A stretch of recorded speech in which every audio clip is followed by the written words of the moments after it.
Aí, ó. Sandero 2008, modelo 2009. Zoada feia no motor. Eu olhei, tinha uma zoada por aqui. Os cabos de vela, tirei, tava bonitinho. Aparentemente o cabo de vela tá novo. Mas aí eu tava uma zoada aqui, tac, tac, tac, tac, tac. Eu tirei, bati o limpa contato, botei no lugar, parou.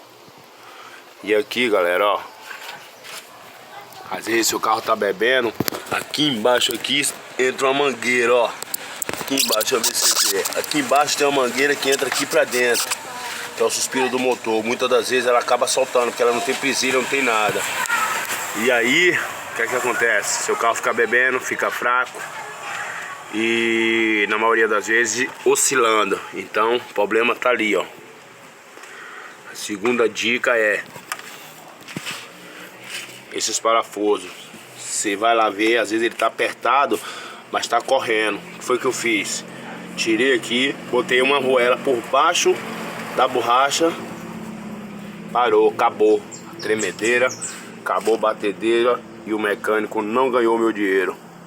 Então, se servir pra alguém, dá uma moral, dá um like, tá?